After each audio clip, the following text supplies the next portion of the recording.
Sally drummed her fingers on the desk and glanced at the clock for the umpteenth time. It was well past 6 o'clock.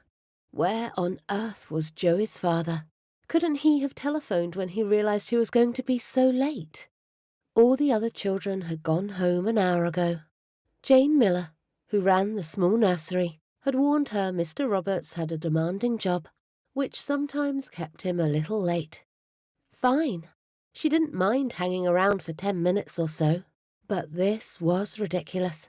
If only she had asked exactly how late he might be before Jane's hasty departure. But there had been so little time. Responding to Jane's telephone call to take over the nursery, due to her suddenly feeling unwell, Sally hadn't been given the chance to say very much at all. Once she had arrived, Jane simply hurried off, saying she would ring later in the morning.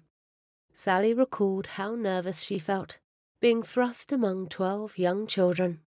However, before hurrying out the door, Jane briskly reminded her that she was attending the local college to train as a nursery nurse, and this would be a good practical experience. On the whole, the day had gone quite well. The only real problem had arisen when she had asked the children to write a letter to Santa, telling him what they would like for Christmas. Knowing Jane, a retired schoolteacher, had taught the children to read and write, it had seemed a good idea, especially with Christmas being only a few days away. However, after reading Joey's letter, she wasn't so sure. Instead of the usual gifts such as toys and sweets, he had asked Santa for a mummy, as he didn't have one.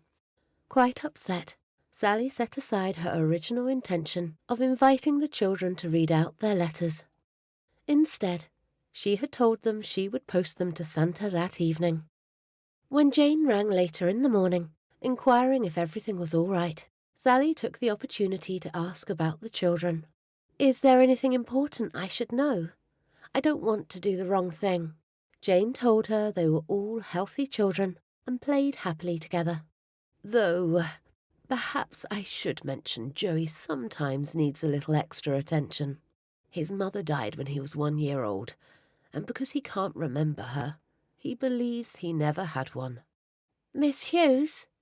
Joey's voice jolted Sally back to the present. She looked down at the anxious expression on the little boy's face. "You won't leave me here by myself, will you?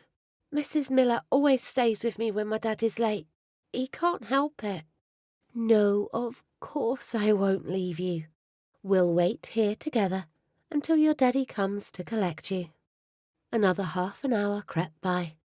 Sally was really angry now. Just what was the man playing at? Keeping his child waiting all this time. She glanced out of the window, just in time to see 3 men hurrying towards the front door of the building that Mrs. Miller shared with 2 small companies. "What does your father look like, Joey?" she asked. "He's big," he answered, his arms outstretched. "Well, I think he's here now." She could see that one of the men was quite portly. "Come along. I'll help you with your coat. Then you'll be all ready for him when he comes in." She was fastening Joey's coat when she heard footsteps rushing down the hall. "I'm so sorry I'm late, Mrs. Miller. Please forgive." The man's voice trailed off. Sally, still attending Joey, didn't look up. "You must be Joey's father. Mrs. Miller was unwell and had to leave." Her tone was brisk. "I'm Miss Hughes, and I would like to speak to you about—" The anger in her voice resided when she looked across at the man standing in the doorway. He was tall, rather handsome underneath that worried frown, and slim. This was definitely not the man she had thought to be Joey's father. By big, Joey must have meant tall. "Yes, and I can only apologize for being so late," he said, feeling more than a little embarrassed. Obviously, she had been going to complain about his lateness. "My name is Bill Roberts, and I'm really sorry, Miss Hughes. I had no idea Mrs. Miller wouldn't be here.